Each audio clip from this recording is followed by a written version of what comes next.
Folks, welcome back to another episode of Scale to Freedom. We are here to help you to understand that freedom is something that means something different to every single person. What it means to you and to me is entirely different, but that's okay. And we have got Tiff here. Tiff is one of those people. When I first met her, I just seen the energy. She's raw, she's real, and she'll probably have a couple of bloopers along the way, and that's okay. Tiff, welcome to the show, mate. She's a bloody handful, mate. Pleasure to be here. Thanks, Kel. You are a bit of a handful. We first met pretty much on the speaking educational side of things. We're in the same programs, learning all about how to get on a stage and strut our stuff. And I've seen you strut your stuff quite a few times, but there's a lot more to Tiff than just being the resilient speaker and a great all-round Australian. Tell us a little bit more about your history, and particularly tell the people a couple of brag points, mate, the different sort of things you've done in the ring. Oh, mate. So I am Tassie-born and bred. I was a little country Tassie lass. I grew up in the northwest coast. I was a hard worker, got into the workforce nice and early, loved it, worked hard, worked 3 jobs. I remember working, doing a second job, doing overtime, and being on call for my 3rd job, all in the same space at about 17 years old. Ended up moving to the big smoke in Melbourne. Moved over here, got into some travel work, got into working in hospitality as I was doing my studies, and wound up working in the print industry, which is what I started out at in Tassie. But when I turned 29,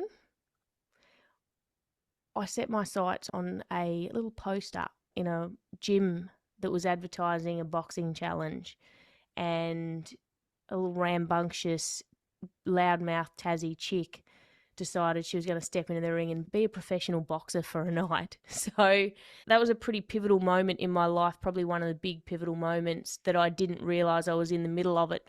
When I was in the middle of it, where do you want me to go from here, mate? Mate, just tell us the story. Don't hold back, all right? Mate, you got into the ring, all right? Tell us exactly what transpired. You got into the ring, you had this sort of idea of going it. So where did that take you? Where did that take you in the physical sort of sense and in the mental sense? So it was a big journey. It was both a fast journey in one respect and a lot slower, different journey unfolding simultaneously that I wasn't going to learn until later on. So the first journey was, I had this experience where I put me into this challenge and I thought I was it in a bit, and I was like, I'm going to show everyone what a boss I am, because that's kind of how I lived life. And I went through this process. It was terrifying. I was shitting myself. Comes to the day I've got to get in that ring and fight. I have never felt nerves or anxiety the way that I did on that day. It was a leveler. And for some reason, after that fight, I won that fight. Couldn't believe it. Bloody amazing moment. And after that fight, I wanted to do it again, which was crazy because I couldn't remember anything that I had done in life that didn't come naturally that I wanted to keep doing. I was like, I didn't feel, yes, I won the fight, but I didn't feel very naturally talented. It was very hard work. You had to put a lot of work in.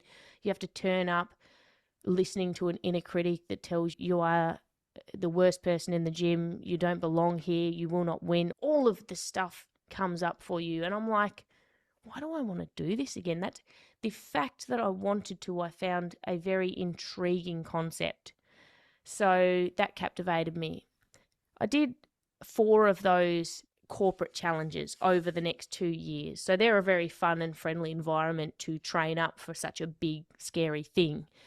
After doing those, I jumped in and did amateurs, and I won some Victorian state titles, and that was brilliant. But in this process of time, I really fell in love with the sport.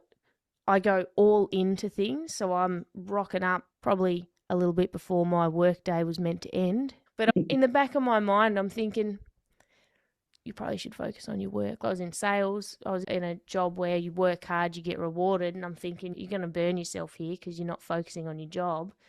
But actually, when I reflected back, I saw this evolution that happened outside of the boxing ring. Like when you change who you are fundamentally and how you function as a person and what you're made of in a sport like boxing, that changes you outside of that environment. So I as I stepped back and kind of looked back in at myself, I went, wow, like I did not realise that in the middle of that, I was going from disengaged employee to engaged employee to business owner and entrepreneur. Like I didn't see that path unfolding beneath me and the changes that it had made. So I got this beautiful perspective on what doing hard things and what doing things physically can, where it can take us in our work, our professional life and our personal life. It was really great. But then the second layer to that is that then over the years, there was this very deep emotional unfolding and self-awareness that I just didn't see coming. And it brought up an awareness on childhood trauma that I'd been through that I'd never addressed or spoken about. And this process of boxing seemed to somehow bring that up into my mind. And when I did a lot of journaling and thinking about that and being curious, and I started to see an alignment with what is the metaphor of a boxing ring and what happens when you start to feel things physically when you've grown up with a life where I didn't realise at the time, but I'd learned the art of emotional suppression. Be okay, do hard things, don't let people see how you feel. Wasn't until a coach once said to me in training when I kind of said, I've got nothing left, mate. And he goes, you don't even look like you're trying. And I remember thinking about that and going, oh, people can't see. I don't let people see what I'm feeling. People can't see when it's hard. Like I keep my cards so close to my chest, people don't know me. And I even got a version of my own sense of that, of going, oh, I don't know me, because I thought I was this big mouth getting in the ring, doing the hard, look at me, look, this is me showing you how tough I am because I'm tough.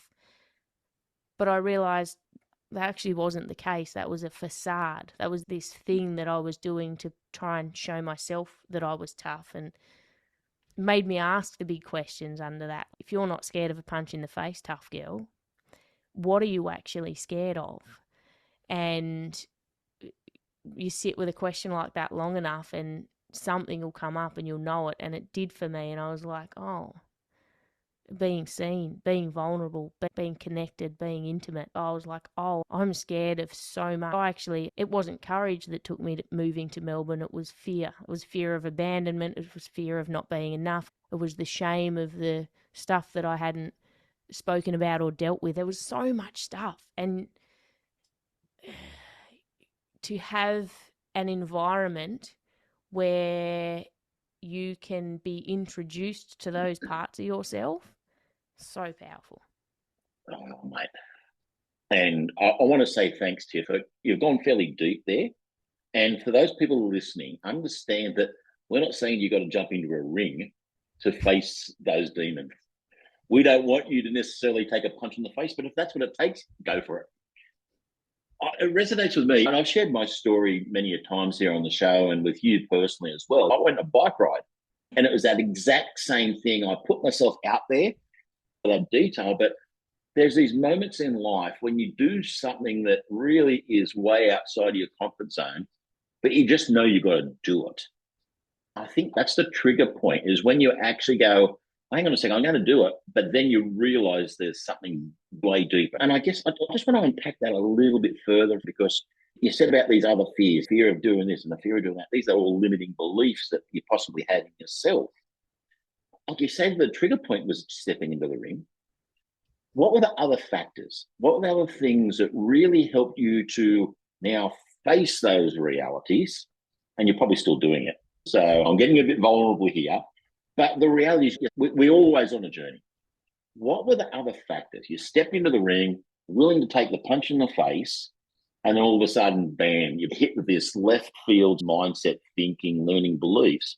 What was it that helped you get through that process?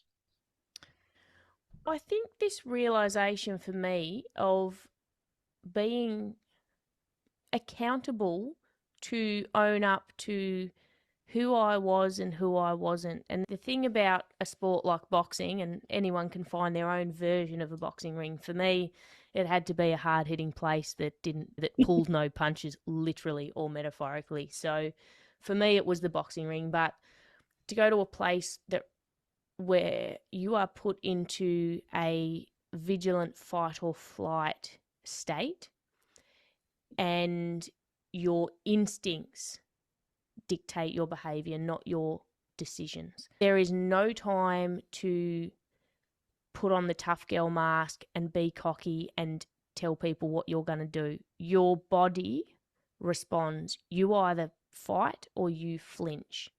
You either duck or you fight back. So you're left with that. So you can say anything you like. You can tell people what you're going to do, but once you're in there and something happens, you are accountable for saying, okay, that's who I am. That's who I am today. Am I happy with being that person? Is that who I thought I was?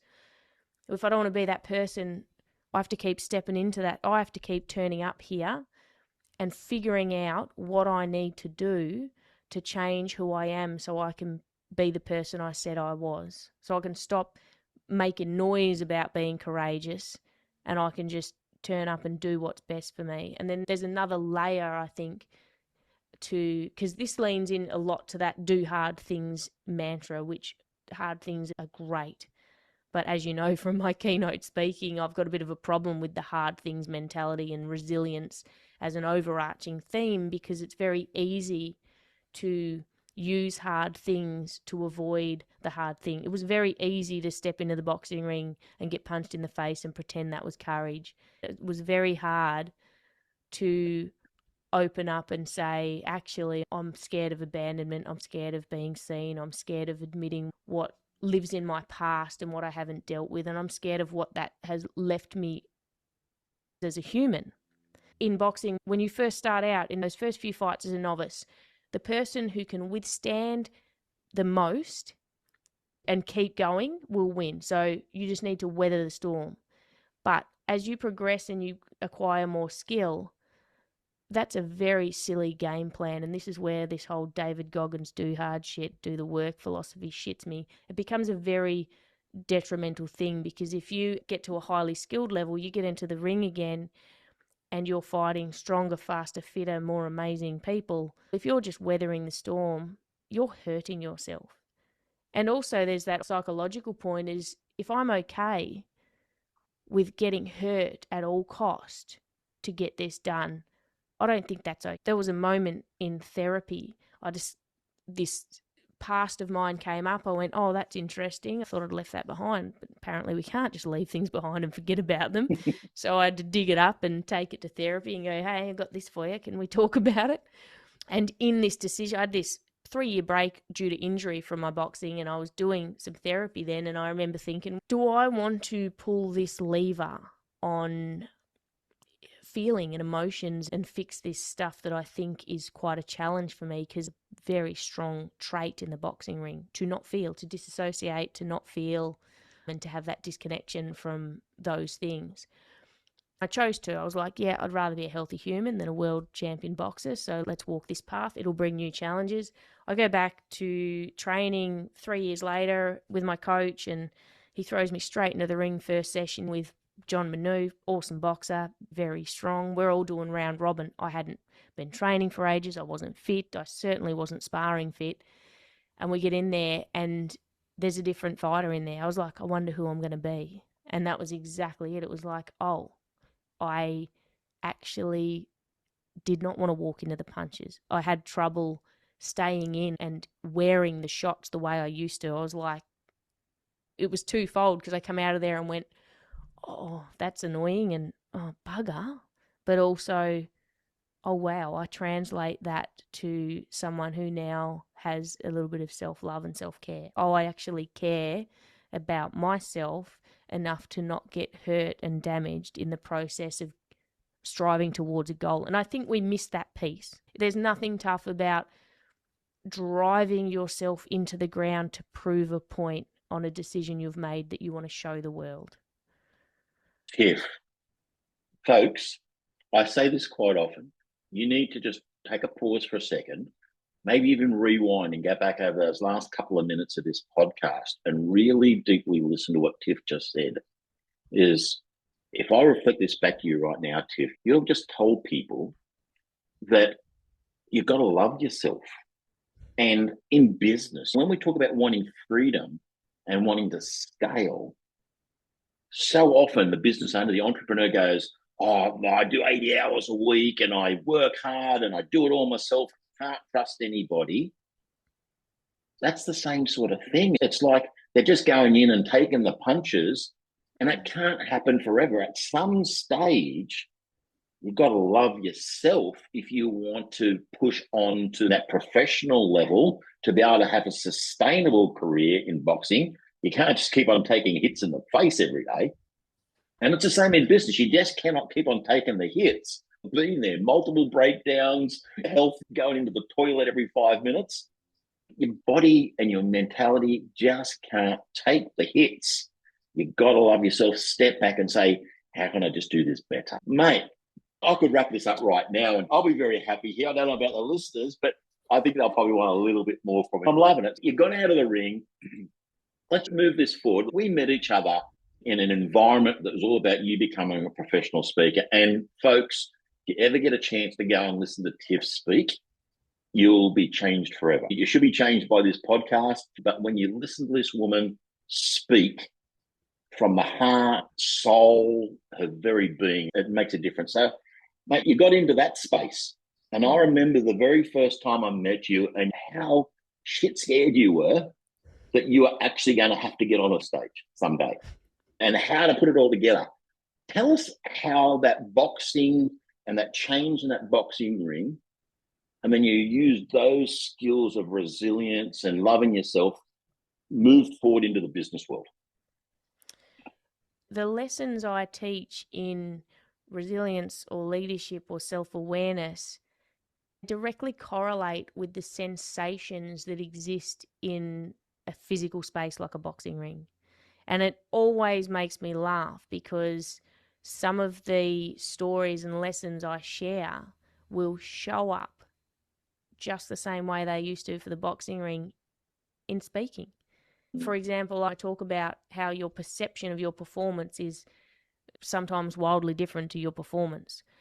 And I have, in recent times after speaking, had that exact thing play out. You're teaching people this through this experience of boxing, that you can feel like you've just done your worst ever effort, and your coach will come up, like my coach come up and said, what's the problem?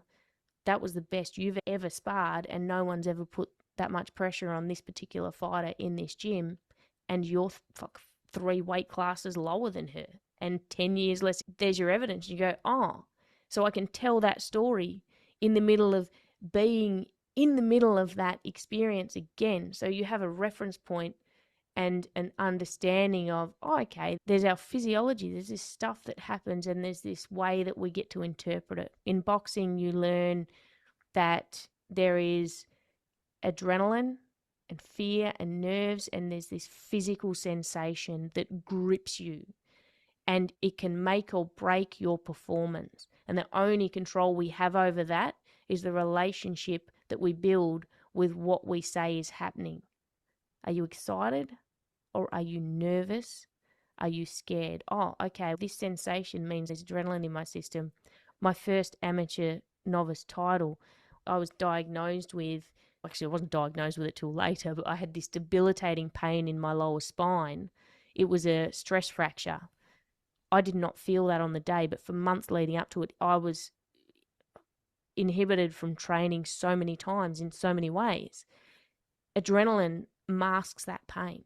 Right? Adrenaline makes us fast. It makes us make decisions better. We see things faster. Our reflexes are faster. You go, yes, it's very uncomfortable to feel this way, and I feel exposed and naked and scared, but actually, this is what this feeling does. This is what the chemicals are doing. I don't want to hand that back. So let's reframe it. This is excitement. This is a system that is ready to perform.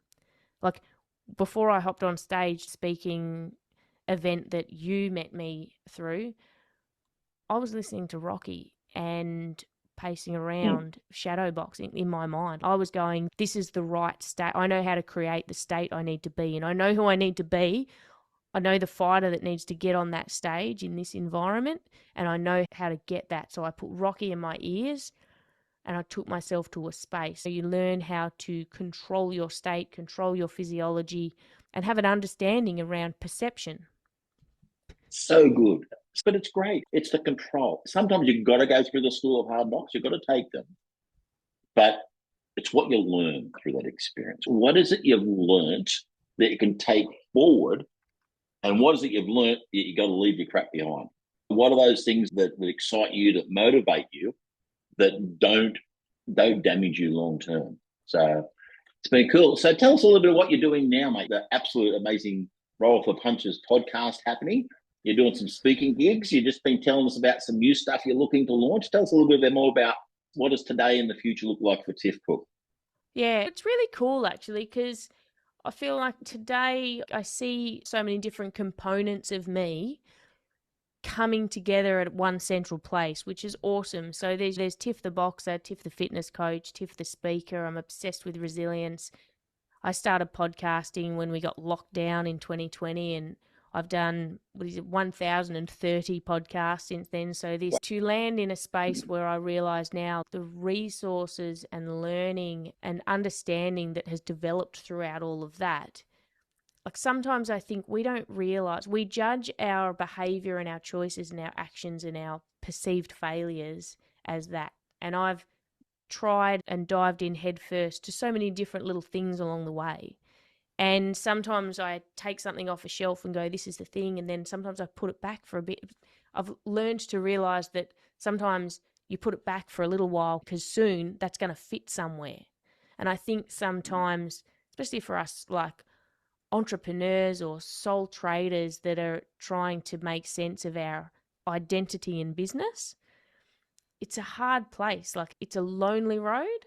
Anyway, so long story short, I'm doing my speaking. It's all about resilience, and that ties, there's all those lessons I learned from the boxing ring. I just started launching a strength coaching program, and it's aimed for women in their 40s and 50s. I went back to boxing training when I was about, I think it was 2022, and was going to start fighting again. But perimenopause and hormones changed and recovery hit the wall, and I was left in this space of going, what the hell? Surrounded by that, suck it up, but you're a fighter, figure it out. It was such a turbulent time, and it took me 3 to 4 years now, we're 4 years down the track, to figure it out and to understand what punches do I need to wear and what punches am I landing on myself throughout this process. It's a whole different language of the body. So developing a strength coaching program for women who identify with feeling like that right now. Body's changed, shit that used to work doesn't work, and I don't know who I am anymore. So we're so tied up with our identity based on knowing our abilities, and we lose that when things shift and change. So that's the product I'm developing now that I'm excited about. It's building healthy bodies that make people absolute weapons that can go and kick ass in life doing whatever the hell they want to do. Strong bodies, strong minds, strong lives. Mate, Tiff, it has been, like always, hanging around with you. It has been motivational, inspirational, and just good old times, mate. So thank you very much for coming here on Scale to Freedom. Pleasure, mate. Thanks so much. Good to see you again. It has been really good. How do people get in contact with you if they want to follow maybe a podcast? Tell us a little bit about where we can actually find you. Come and tune in to Roll with the Punches podcast, wherever you're listening to this. And you can find me at tiffcook.com or type in Tiffany Cook, Tiffany with a double E. But yeah, come and seek me out. You'll see carry on about cats and dogs and all the rubbish that I put out there on my socials. Tiff, again, thank you very much, folks. That is the end of another episode. Please make sure you like and share this. Scale to Freedom is out there to help you to become free, whatever that means to you. And today we've been listening to Tiff Cook, the absolute inspirational resilience master and inspirational speaker as well. So thanks again, guys. Bye for now.